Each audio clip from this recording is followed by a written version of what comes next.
Hey friendos, my name is Nez and welcome back for some more Monster Camp. We're back because there's a big new update. The update adds all sorts of new things, like the meta shop. Ooh! Good to see you, player. Welcome back to the meta shop. I suppose you've piled up your memories you're itching to spend. Go ahead, have a look around. So basically, the meta shop is a way to further customize our game with points that we earn by beating the game. I expect it to be a lot more purposeful in letting us get the drinks that we want. Aside from these drinks, there are also a bunch of sketches for the early concept arts of all these characters. Very cool. Have fun at camp. And aside from that, this update also brings in more DLC costumes and the long-awaited alternate characters. I'm so excited to see what's new. Let's play! 1 player, short game. Ah, Camp Spooky, the stage of some of our dearest summers. Back then, we were young and unafraid. With school far away, everything seemed possible as the sun embraces on our way to camp. Summer has that distinct power, doesn't it? You live for the days while the nights inebriate you with possibilities. It's like life could take a turn at every corner. And for us, it did. Who are you? Oh, we could choose our players, we could switch around. We have alternate player characters. Ooh! You replace red, you replace yellow, you replace blue, and this little guy replaces green. I think they're called noodles. An iguana once. Oh, I love that voice. One might say that the Monster Prom had hardened us on the highs and lows of love. But no, in love we're always absolute beginners. And summer camp was no different. No one talked about it, but the idea of summer love loomed over our heads. Close to the last day of camp, there was a meteor shower happening just 3 weeks away. Everyone knew that if you're into someone, you were going to watch that damn thing together. And so a silent yet powerful pressure invaded us. It was the Monster Prom all over again.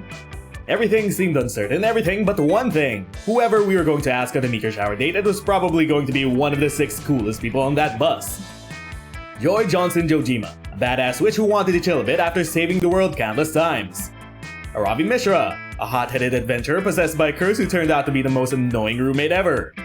Jackie Lester Hewlett-Packard, a library computer had become a sentient robot ready to experience life to its fullest. Dahlia Aquino, a buff blue demon and warmonger who had set her sights on conquering summer next. Damien LeVay, a fearless demon with a taste for destruction and a love of fire. And Mila Belladonna, a Death Reaper doubling as an internet influencer who was profoundly in love with life and all of its earthly pleasures. The bus trip was long and all of summer could be shaped by the very first step well taken. And so it was clear, it came down to breaking the ice and causing a good impression with the right person. Who do we break the ice with? Which book would you take to a deserted island? The Guide for Speedrunning Life, The Little Very Angry Prince, My Microwave Manual, The Art of War, Interview with a Very Sexy Vampire, Famous Last Words. Let's go with My Microwave Manual. Oh, you read your appliance manuals, Nez? That's so nice to hear. So often, organics neglect to read the appropriate literature before adopting a new appliance or piece of hardware. It is truly sad to see. I am so happy you gave your microwave the proper treatment to read about its maintenance requirements and favorite foods. I was just reading the operator's manual to Coach's Crockpot. As a matter of fact, would you like to read it with me? Oh, sure, Cal, but I think we'll romance someone else. We haven't actually gotten Batniss's ending. And so we only had 3 weeks left to woo our crushes and conquer their hearts. But as I already said, we were young and unafraid and we were ready to start. Back to Camp Spook, here we go! Okay, where do we go for week 1 morning? Let's go to the lake! You decide to bring a metal detector to the lake that day. You scour the beach for buried treasure. You find the keychain, a tin box of stale cookies, which you eat anyway, a glowing chalice that the Knights Templar come to confiscate for some reason. But best of all, you manage to find some genuine silver-plated fun. Score! You spot Calculator sitting contentedly nearby, a little cactus by his side, leafing through college brochures. You ask him if he's figuring out what to do after high school. What? Oh, heavens no! I've already planned my own future for the next 4,000 years. I am perusing these pamphlets because I'm concerned about the future of little Katie Prickly Perry here. It takes you a second to realize he's referring to his little cactus friend. That's sweet, but you gently remind him that cacti can't go to college or hold jobs. That is certainly what everyone says, but just because something has never happened before does not mean that will never happen. I am confident that Katie will be the first in her genus to finally break through the glass ceiling of the greenhouse and achieve a fulfilling career. The only true obstacle is figuring out what career she is best suited for. I must confess I'm at a bit of a loss. Well, if Cal is really committed to this, you can play along. You suggest that little Katie might make a good civic engineer. I consider that, but she simply isn't very good at math. What about a politician, you suggest? You don't have to know much to be a politician. I'd never let my little plan to be surrounded by so many unethical people. Fine, you relent. But what about a surgeon? No good. Surgeons need thumbs. Wow, this is really trickier than you thought it would be, mostly because you can't believe Calculessor is taking this so seriously. Still, you didn't get to where you are today by not having an infinite supply of dumb ideas. Surely one of these two will work. Well, this cactus would be a great Pinterest model for chic interior design photos. Or with the right education, the cactus might someday become a highly accomplished beverage. The cactus can make a great Pinterest model. What an ambitious prospect! I have often admired the plants in those glamorous photographs. But show business is such a rarefied career. Do you really think Katie has what it takes? Are you kidding? It's clear just looking at her that Katie's got star power written all over her. No, wait, those are just scores of painful spines, but still. Very well, I am convinced. But how will we ever get her started in the competitive world of interior design modeling? You know just the guy. You unlock your phone and call up Max Greenfron, a forest fairy who left the woods and moved to Los Angeles to become the #1 agent for plants and Keanu Reeves. Max books Katie an audition with a popular Pinterest influencer, and the rest, as they say, is history. Oh my circuits, look at these rave reviews our little Katie is getting! The living room looked alright, but that cactus, wow, what charisma! With all the sass and panache packed into that tiny green body, it's a wonder there's any room for chlorophyll. Fuck couches, fuck tasteful arrangements of bespoke shelving, give me more cactus! And soon Katie has progressed beyond mere Pinterest modeling. Before you know it, she's making forays into the world of film. She plays a love interest in an art house romance film about a housewife who falls out of love with her boorish husband and in love with a mysterious lesbian cactus. It's called Ow, My Vagina. Ah yes, of course, anything can be a dildo if you're brave enough. But Katie never forgets where she came from. In an interview with People magazine, when asked what her fondest memory is, she says, "Nothing, because she's a fucking cactus and no amount of fame will ever change that." I'm so glad that even with all this notoriety, my little Katie has remained true to her roots. I feel such pride. You're proud too. Normally your schemes don't go nearly this well. You gain 2 charm and 1 creativity. We got a cactus to stardom, friendos. Even if they're just a cactus. Okay, week 1, morning. Where do we go? Let's go to the Haunted Manor. That day in the Haunted Manor, a little clown man rides a tricycle up to you and asks if you would like to play a game. Cool, you love games, you suggest Monopoly or categories. The clown man tells you to find the exit key in an hour or he's going to rip all your skin off. You're not super into that idea, so you decide to compromise by going to an escape room and solving some puzzles together. It's a lot of fun, but you don't gain fun here, you gain 2 boldness instead. You, Calculus, and Milo are enjoying wandering the hallways of the manor. Milo is live streaming it because apparently that's the only way they know how to enjoy anything. Is this haunted room actually stretching, or is it just your imagination? Oh hey, what are you guys doing here? Making Disney references, my analytics show that millennials love engaging with nostalgic content because the present is constantly horrifying. How about you? I was looting the rooms for treasure when I found this strange rectangular prize. Sensors detect ancient technology, a video home system or VHS. Insert cassette here to see images. Calculessor points to the VHS player located distressingly close to his crotch region. For once he decided not to be a creep and elect to put the tape in the nearby 90s TV instead. Greetings, customers and curse enthusiasts. Thank you for tuning in to Pozo's Pizza's newest, fastest, freshest guerrilla marketing campaign. We've seen how much our focus groups like this newfangled internet, and we're no strangers to young, hip new fads. Get ready to pizza party like it's 1999. Enjoy Pozo's Pizza today! Whoa, fancy meeting you guys here. Did someone order a pizza or something? Absolutely not! Moreover, now my livestream is bound to get stricken down for copyrighted music used in the shoddy commercial. Oh yeah, that's definitely a newly added event. I can't believe I'm going to lose perfectly good clout to NSYNC of all people. I'm not paid enough for this. Hey, don't get mad at me, dudes. Pozo's hasn't used this whole curse with spam marketing stunt since 2005. If you hadn't played that dumb tape, I'd be home right now. Oh dear. My apologies, friend Pizza Girl, but did you say cursed with spam? Should we be bracing ourselves for an incoming canned meat assault? No, at least that would be funny. What I think we've got here is a totally lame advertisement curse. Curses. Now in 7 days' time, we'll all be subjected to nothing but Pozo's ass until we eat ourselves sick with a pizza. Fucking Pozos, taking all the art out of good cursing. That's stupid. As a future food truck owner, I disagree with dooming customers to only consume advertisements for my food, especially now this is happening to me. Yes, Arabi, as a present influencer, this is literally my waking nightmare. I don't even know which I hate more, invasive ads or pizza. If I can't shake this curse, my IG feed will only be filled with nothing but disgusting imitations of Italian cuisine. My reputation will be in shambles. I think I'm going to... Oh no, friend Milo, you appear to have fainted. Please regain consciousness immediately. Buy a hot pizza now. Convince 10 of your friends to buy a pizza or we will murder your family. No! The curse is already setting in! You need to fix this before you end up like the pizza girl, or worse, you become too obsessed with pizza to focus on boinking your friends! What do? Escape from the pizza's reach by practicing deep meditation until you transcend the material plane. Or the pizza's brand is annoying, but Milo is also a brand. Fight fire with fire by out-spamming them with tons of delicious Milo spam. We spam them with Milo! Error! Hypocrisy detected! Would it not be the same level of corrupt and inhumane to subject the world to Milo spam when we are seeking refuge from spam ourselves? Oh, no, Cal. It's much different. You see, pizza is gross and I am fantastic. Spamming people with a fantastic product is much better than spamming them with a detestable one. Also, I'm a celebrity doll, and therefore totally above reproach. You all get to work. For every Pozo's Pizza ad where you see, you 4 compose a Milo ad that's twice as enticing and invasive until you've beaten your curse into submission. Nice. Okay, I've got a new one. What about an ad for Milo subscription service, where 3 monthly payments of $69.99 you can lick a clone of Milo's face? Not bad. I'm already working on a prototype YouTube mid-roll ad that's just Milo pouring maple syrup on their collarbones for 3 minutes. Whoa. Have them pour hot mozzarella on their chest instead. Trust me, you'll get plenty of clicks. Oh, thanks, good suggestion. Wait, why are you helping us? Aren't you the one who cursed us?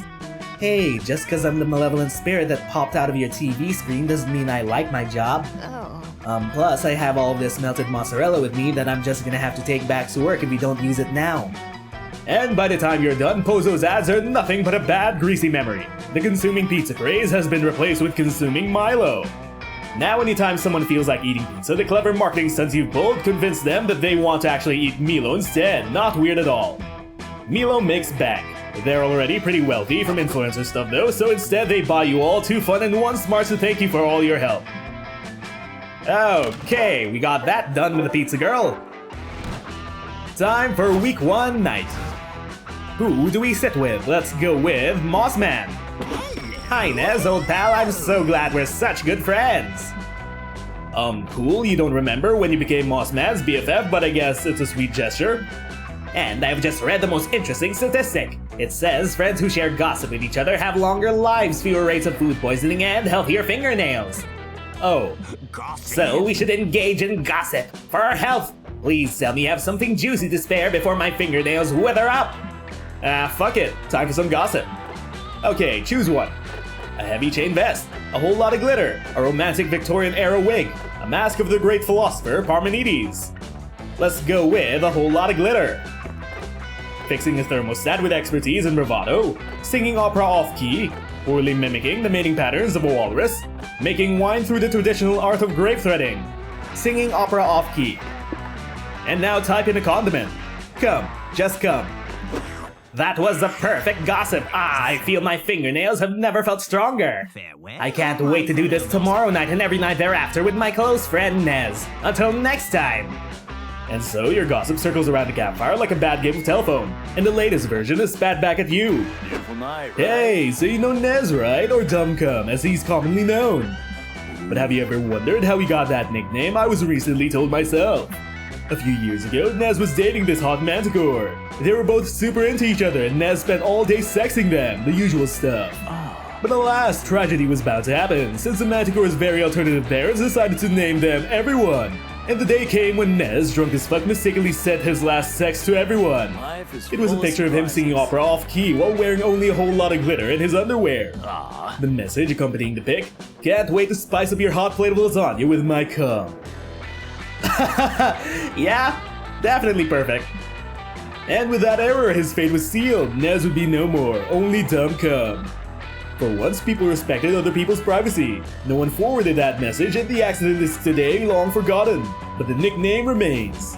And today, this piece of ancient gossip history resurfaces, and with it, mere opinion of Nez shift forever. Take care. Anyway, I've got to tell someone, and by someone I mean everyone. And by everyone I do not mean everyone, Nez's old flame. And as a result of your rumor, dumb cum I mean Nez loses for fun. Apparently we were known as dumb cum, and I feel like that's very fitting. Anyway, what will it be then? Take a gamble? Use our skills? We'll make our own choices with this new drinking game. Oh, welcome, welcome. You new here? Don't fret, let me explain how this works. All of these drinks are free, just grab whichever one you want, it's that easy. If you want to unlock more free drinks, talk to the guy who runs the meta shop. How does the meta shop work, you ask? Well, that's above my pay grade, I'm just a cat in a wizard hat. Enjoy the drinks. Oh, the VIP drink menu! No RNG, no bullshit competitors trying to get our drinks, we can just get what we want! I love this new feature. Anyway, let's get the Molotov cocktail. This is not the kind of cocktail you want to drink. Better keep it in case you need to start a revolution, you never know. Still hard to believe you drank that, good luck I guess. We got the cocktail because we're gonna go romance Batniss. Week 2 morning, where do we go? Let's go to the Camp Dome. That day at the Camp Dome, you play a game of Tug of War. You see, Tug of War is a harder game than it seems. It involves a lot of strategy, and there's one secret technique not everyone knows. It's called, you need to be strong. You mastered this technique years ago, and so you win. The audience is cheering and roaring in joy while you salute them victorious. They throw roses at you, they throw their underwear, someone throws you 2 charm, which you happily take. After that, and like 5 other dumb bits, you head over to the dome to finally blow off some steam with that Molotov cocktail you've been saving. You're about to throw it at a group of ghouls who probably deserve it. That's the great thing about Camp Spooky, everyone deserves to be on fire when... Ah, I see you too are a devotee of revolution. I can tell by your lit Molotov cocktail and your obvious desire to throw it. But wait, how do I know you're a true revolutionary and not a spy sent by the Chancellor to seduce me with your grandiose promises and moderate politics? You'll probably say that I trust you implicitly, that your mysterious eyes and irresistible body are all the proof I need of your loyalty. It's true, and yet, that is exactly what a servant of the Chancellor would say! You don't understand the depths of his villainy! Or perhaps you do, but how could someone so enticing serve someone as vile as the Chancellor? I have seen him, he is hideous, tall and lumpy, and replete with fascism! Surely you do not serve him, you must have some reason, some grievance against him which proves your eternal opposition to his evil regime. Seriously, do you? My frenzied monologue is over now, you can answer. Yeah, better answer fast, the fuse on your Molotov cocktail is kinda getting short. Okay, well, we finally ran into our chuny revolutionary Batniss. What do?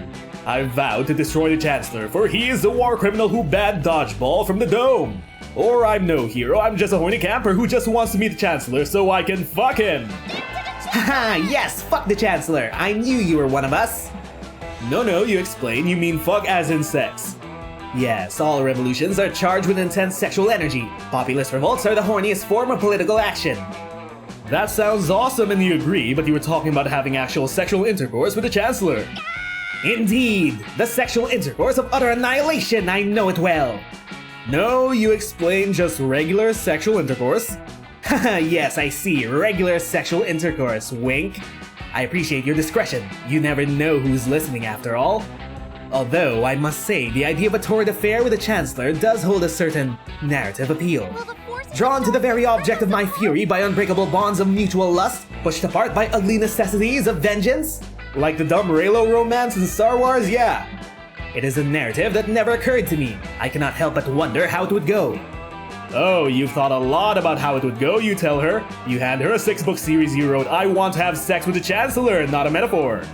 This writing is marvelous, so sensual, and yet so incredibly violent. You are truly a gift to the revolution! I'm recruiting you for the narrative committee immediately. You'll be working closely with me, very closely. Hell yeah, you love being included, and Batniss may not be the Chancellor, but she's still pretty hot. You gain 2 creativity and 1 smarts. So yeah, I still don't think that the Chancellor actually exists. Anyway though, week 2 evening, where do we go? Let's go to Scout HQ. That day in Monster Scouts, you all learned how to build scarecrows. That's vaguely nature-related, right? You decide to take it a step further, though. You add a magical crystal you found in the cave last month to your scarecrow and turn it into a sentient being. The scarecrow is very grateful to have been made alive. You take your new friendo out for soda and have a very pleasant afternoon. Then you're forced to disassemble him so the next group of scouts can use the materials. Your scarecrow begs you not to relinquish your gift of life, but you're a dedicated monster scout first.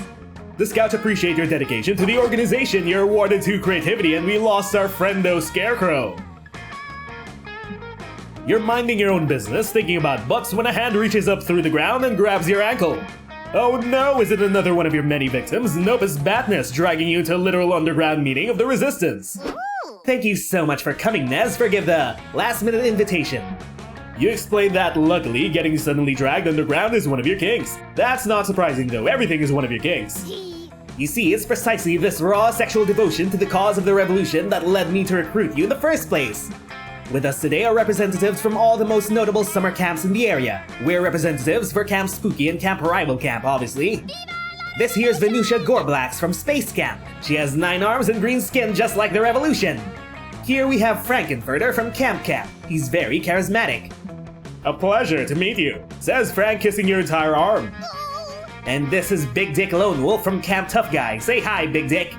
No, says Mr. Lone Wolf, flexing petulantly. I only showed up to this meeting to let you know that I will not be showing up to any more meetings. What but Lone Wolf, we need a reluctant muscle man to grudgingly join our cause, only to develop a heartfelt attachment to our group and rescue me during the climax. Well, you'll have to find him somewhere else, says Lone Wolf, cause that ain't me, sister. Ah, come on! Can't you rebel in dramatically appropriate ways, like by staring moodily into the distance or refusing to help at a critical time? Big Dick Lone Wolf stares grimly into the eyes of the bat-faced protagonist. Make me, he says. No, this won't do at all! Someone convince him to join us! We can't have a revolutionary cadre without at least one reluctant and unpredictable member! Violent and unpredictable member was your nickname at Spooky High. Oh no, wait, that was Old Thirsty. Whatever, you totally got a way to convince this badass to join the cause. What do we do? Explain that by joining the revolution, you'll all be eligible for cool group discounts. Or tell him the Chancellor said he was smelly. We'll be eligible for discounts. Huh, says the rugged tough guy defiantly. Big Dick Lone Wolf has no need for your pathetic group discounts. Really? Not even this 5-person spa experience for only $11 per person? No way, says Lone Wolf, sweat beading on his brow. Why would I ever want to spend a day being pampered in an utterly relaxing and sweet-smelling environment? Oh wow, okay, and I guess I can just throw out this coupon for a 5-seat river rafting adventure. Not in your life! Sputters Lone Wolf, the sweat now pouring down his face. What kind of pussy would want to mix the thrill of adventure with the heartwarming joy of team building? Oh yeah, good point. Friendship is for fools and so are group discounts. Who wants to enjoy 50% off a group pottery class? Who in their right mind would want to learn how to make pasta from scratch together? What sort of fool buys 5 ice cream cones for the price of 4? Lone Wolf grips the arms of the chair so hard they begin to splinter. His eyes are bloodshot. Exactly! He grunts. I hate fun so much. Cool, well sorry everyone, looks like we're not going to the petting zoo together after all. 4 people just isn't enough. Wait! Cries Lone Wolf, leaping to his feet. No, you win, you bastard! No one can resist a group petting zoo experience! Indeed! Croons Frankenfurter, somehow managing to make his outfit even more revealing. I love a good petting zoo if you know what I mean. It's a regular petting zoo, Frank, with baby animals. That's alright, says Frank. I'm sure I can find a way to make it erotic. Venusia? Sure, I could eat some baby animals, says Venusia with one of her many horrific mouths. The only winner here. Well, you go to war with the army you have, I guess. Thank you, Nez, for helping us form this alliance. Alliance? You're just stoked to be going to a petting zoo. You gain 2 fun and 1 smarts. I don't know what kind of alliance you're talking about. Does it have something to do with your imaginary revolution? I don't know. Anyway, week 2 night, who do we sit with? Let's go with Mossman again. Good evening, Nez. Are you here to engage in idle chit-chat with me? How is your health? The weather has been temperature. I heard that politics have been mediocre lately and have very complex opinions. Great, now that the small talk is out of the way, we can get to the part where we exchange hot, steamy, world-rocking gossip. Well damn, Moss didn't need to make it sound like the intro to a porno. But sure, you're always down for a gossip quickie by the campfire. Okay, choose one. A bigger knife, very witty remarks, a thick old tome of erotic Italian poetry, a lot of confetti. A bigger knife. Someone else's mom's face, a rebellious middle finger, a skateboarding dog, a clear metaphor of love and death, a very outdated meme. Someone else's mom's face. And type in a celebrity who peaked in the 90s. Let's go with Will Smith. What delightful gossip, Nez. You never disappoint with your incredible rumors. Anyway, we should do this again sometime. Something, stay in touch. I am no longer interested in this conversation and don't have a good excuse to leave. Goodbye. Your gossip weaves its way through the rumor mill and comes spitting out the other end like so. Hey, has anyone told you the news about Nez yet? Well, have you ever wondered why he never takes his shirt off? I heard it's because he has a secret scar on his upper back. Apparently it's big, and if you look carefully, it kinda looks like someone else's mom's face. Crazy, right? But it's even crazier how he got that scar. He was at a caf when his order was ready. There was an unexpected turn of events. The barista wrote Nez's name so wrong that it actually read Will Smith. And guess what? Will Smith was also at that caf. And so both Nez and Will Smith claimed that beverage. And the only way out of that situation was of course through an old-fashioned duel to the death. Not so well-known fact, Will Smith wields a switching blade like an angel, and they inflicted that fatal scar. But you know how they say never bring a knife to a gunfight? Well, Nez may say always bring a bigger knife to a knife fight, because he fought back with that. And Will Smith totally kicked their ass. I wonder if Nez will ever show anyone his scar. Do you think seeing it would change your opinion of him? Well, regardless of how that scar would hypothetically make you feel, Nez's reputation is very non-hypothetically altered by this rumor by -2 boldness. Let's go make our own choices. Ain't no party like a camp spooky party, cause a camp spooky party isn't bound by the laws of physics or continuity, and therefore don't stop. Also, the drinks are free. Welcome back, friends, here for another free drink, have at it. What drink do we get? Let's go with this one. Sex on the beach. Ah yes, sex on the beach. I brought this drink to the next level, as you can see. Give it a try, I assure you it'll be a fun ride. Hope you can stomach that, happy trails. Okay, week 3 evening. Where do we go?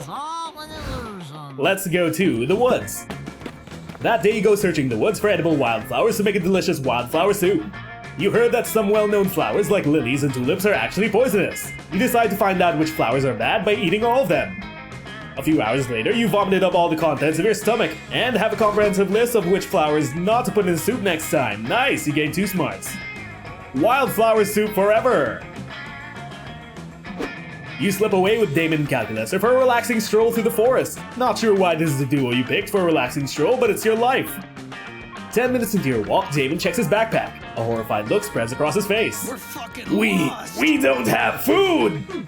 Ah, listing facts, my favorite game. Vending machines kill 4 times as more people as sharks do. The average human sheds 40 pounds of skin in their lifetime, and death is inevitable. This isn't a fucking game, Cal! We're in the woods without any food! Does the word starvation mean anything to you? Not personally, no. Alright, clearly I'm the only one taking this seriously. We've got to figure out how to survive and do it fast. Cal, give me a leg. Why, friend Damien? So I can eat it to survive! Come on, aren't you a supercomputer or something? Try to keep up!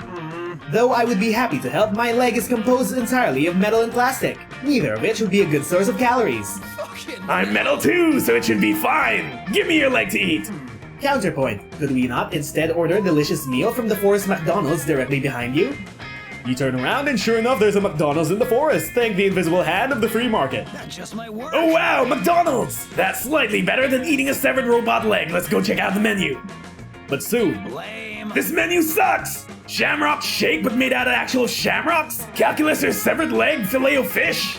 I swear there's not a single thing on this menu I'd be willing to. Oh shit!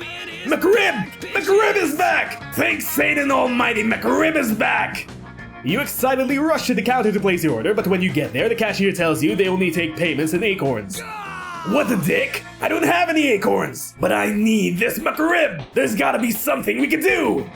The cashier says they also take payment in Bitcoin, but you already spent all of yours on your subscription to monthly fantasy-themed anal beads. Looks like it's time for plan B. What do we do? Do you politely explain to the manager that you have a nut allergy and ask for a hyperallergenic payment option? Or do we just order some nuts on Uber Eats? I say we just order nuts. You can't believe you didn't think of this sooner. You open Uber Eats, scroll past the pizza places and Thai restaurants, and place an order at Sylvester's Nut Barn.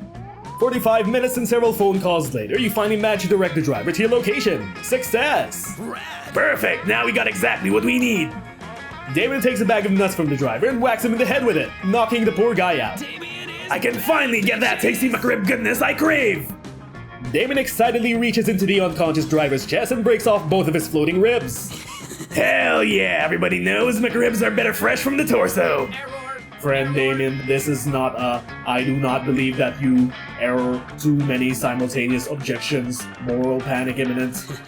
Chill out, Robro! Remember that circle of life chart I helped you make? It clearly shows that predators, that's me, tear out Uber drivers' ribs and eat them all the time. It's nature, baby! Ah, I see. Moral panic averted. I will now proceed to respect murder so long as it takes place in the sanctity of nature. That's more like it! Not to mention, without those pesky floating ribs, this guy would totally be able to suck his own dick. Your generosity truly knows no bounds, friend Damien. I know, right? Hey, what the fuck are all these nuts doing here? I hate nuts! Damon chucks the bag of nuts through the window. He then flees through the broken window, still holding the 2 bloody ribs he stole. Pretty standard stuff. You gain 2 fun and 1 boldness. And now time for the final event to hopefully finally help Batniss out. She may be a delusional Chuni waifu, but she's our delusional Chuni waifu. Where do we go? Let's go to the lake. That day at the lake, you start a super soaker fight that turns into an all-out war. The enemy team manages to capture the northern section of the lake, but you take a few of their members hostage and learn their empire's weakness. You lead a full-scale infiltration, thousands of soldiers get totally soaked TM, it's a bloodbath. After several hours, the enemy team surrenders and you gain 2 fun from the peace treaty, yay! And so you set aside some time to work on your horny meditation, but Batniss shows up to ruin your chill. Nez, there you are. Now I need you to answer me honestly. Have you abandoned our noble pursuit of revolution? What? No, of course you haven't. You tell her you'd never abandon the revolution because you're a good person who cares about things, yes. Damn it, how long am I going to have to wait for you to abandon me? What? Don't you know anything about plot dynamics? I'll only discover my true strength once all my allies have betrayed me. Frankenfurter fucked off to planet Transylvania to frolic with all of those sex vampires, and Venusia brutally attacked me. Though honestly, I think she was more hungry than treacherous. Meanwhile, Big Dick Lone Wolf's off on some kind of solo mission that apparently involved bumming $100 off of me for revolutionary binge drinking. So that leaves just you! And if you don't abandon me soon, I won't be able to have my crisis of faith or my triumphant rebirth, and I'll never reach the climax. Yeah, your ears perk up at climax because it's a sex word and you ask her to tell you more about this climax, yes. Isn't it obvious? The climax of my hero's journey will be my final dramatic confrontation with the evil, treacherous Chancellor. I'll look up into his huge mustachioed, partially ghost-like face and I'll say, "Time's up, cockhat." Or something like that, I'm still workshopping it. And he'll scream "No!" with one of his 2 distinct yet equally terrible voices and I'll shoot him and then I'll win. I feel like she's referring to 2 certain idiots in the trench coat. Okay, that all sounds awesome. It'd be a shame though if you had to abandon Batniss before you got your opportunity to experience this climax of hers. Maybe there's a way to bring on the climax without having to cruelly betray your comrade. What do we do? Dramatically martyr yourself in a way that turns all of society against the Chancellor. Or play some intense Final Showdown music and the showdown will come to you. We play some Final Showdown music. You're going to bring on the climax by playing music? But that seems totally backwards. No, that's how anime works. Shh, you press your finger on Batniss's lips, while using another different finger to press play on the dramatic montage boombox. Pensive strings murmur in the background as somewhere Frankenfurter sheds a tear as he bids his many paramours farewell. Tension builds with the grim electronic bass line while Venusia touches the hairline growth on the heads of her numerous sleeping broodlings. Will she ever return from this mission? The outlook is grim, but the optimistic electric guitar says otherwise. As the inspiring synth builds to a strident crescendo, even Big Dick Lone Wolf starts to cry as he walks away from his childhood home, its roof already starting to burn. Oh my god, it's working! I can feel the music building! The tension is rising! Here it comes! Here comes! Here comes the beat drop! Oh yeah, baby! The Chancellor! Oh shit, yeah! We're the Chancellor! I'm the Chancellor! Woo! Time's up, fuckneck! Arrow, shoot! And as Batniss's arrow speeds towards the Chancellor, he suddenly splits in half, becoming Polly and Scott? But why were you the Chancellor? Well, it started as a way for us to get into R-rated movies, but then he swore vengeance on us and kinda got out of hand. But what about my vendetta? What about my kidnapped sister, the dystopia? I don't know about those things. Maybe we did them? We do a lot of pranks. My whole life, a lie. Yeah, well, you know what they say. Pranked? So, are we rolling in garbage now or what? You two go ahead. I only crawl through garbage when I'm fired with a keen revolutionary purpose. You follow Batniss over to a nearby tree stump, where she sits sullenly. You ask her what's wrong. Oh, nothing. Just what am I supposed to live for if I'm not the protagonist of some grand apocalyptic narrative, you know? Oh yeah, totally, you tell her. Nothing worse than not being the protagonist. So, you wanna fuck off and go to town and get some smoothies? You know what? Yeah, I kind of do. Did she just call us senpai? You and Batniss have a great time in town. It's not a sex thing, she's not really horny for anyone who's not part of her troubled destiny. But it's nice to see her finally unwind. Looks like it took faking your own death to let Batniss finally truly live. You gained 2 creativity and 1 charm. Hey, there we go! Well, Batniss didn't get to be the revolutionary protagonist she wanted to be, but she can still become our date to the meteor shower. You ask no one to the meteor shower because you'd prefer to check on your new friend Batniss. Hey, Nez. Sorry I'm not super in the mood. All this time, my whole thing has been toppling the terrible dictatorship of the Chancellor. And it turned out to just be 2 campers playing a stupid convoluted prank. I'm just in a strange place. I don't know where to go from here, you know? If that was all a prank, then what am I supposed to do now? You tell her she could just, enjoy summer, bask in her newly regained freedom. I guess. I'm just a bit rusty. I haven't had fun for a while. I was just too busy fighting a dystopian, oppressive, and apparently fake government. And I guess I could give it a try. She's understandably conflicted. Her world has changed drastically in mere days. And it's only normal that having fun and relaxing sounds like a fantasy for someone in her situation. But you're willing to help. What awaits me? Truth to be told, Batniss seems to be foreign to the science of having a good time, but you help her. You and her enjoy the last few days of summer together.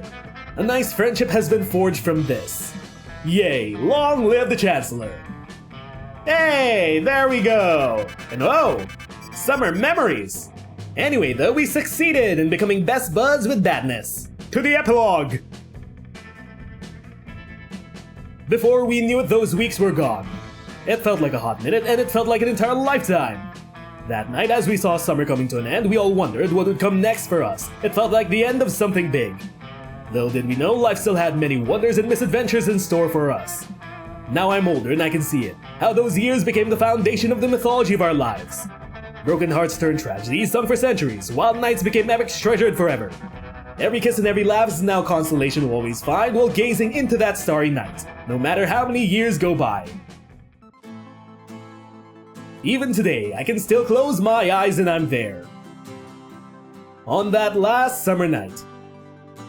Feeling like I was just starting to live life.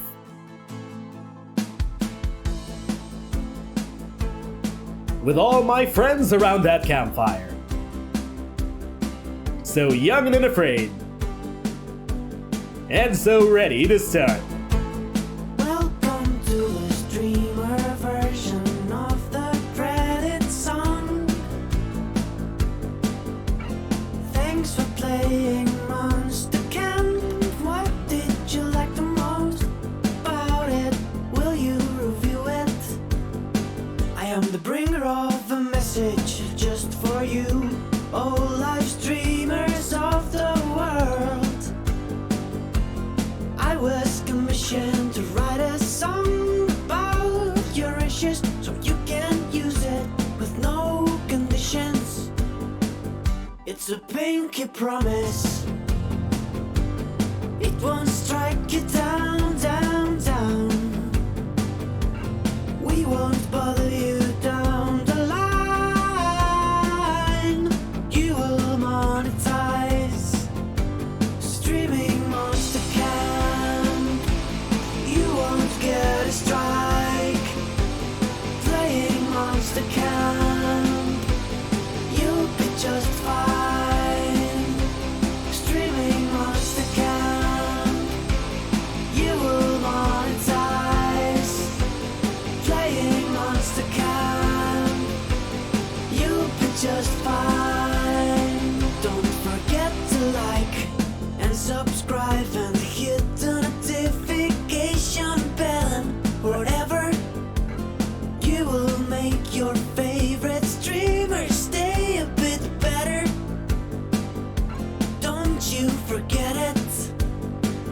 Like if making content wasn't hard enough to worry about this stuff, like losing all your revenue or getting your third strike, but not with Monster Camp. Streaming Monster Camp, you won't get a strike. Playing Monster Camp, you'll be just fine. So now that we're here, my name is Cloudy Martinez. Oh yeah, I made most of the music for the game. What did you think of it? Come on, just go and buy it. Please buy it, Dali and Damin have me looked up writing songs for Pentagram, and they won't let me go until we sell 1 million copies. Streaming Monster Camp, you won't get a strike. Playing Monster Camp, you'll be just fine. Say goodbye to the streamer version of the credit song. And remember, streaming Monster Camp. And there we go, Batniss' secret ending. Also, that streamer mode ending song. Fun fact, it was yours truly that initially proposed that to the devs. Anyway, if you friendos enjoyed this episode of Monster Camp, leave your comments down below, like and subscribe, and hit that notification bell to always stay up to date with our videos. Also, consider becoming our patron or YouTube member to help support the channel. Until our next episode of Monster Camp, my name is Nez and thanks for watching. See you all next time. Bye, friendos!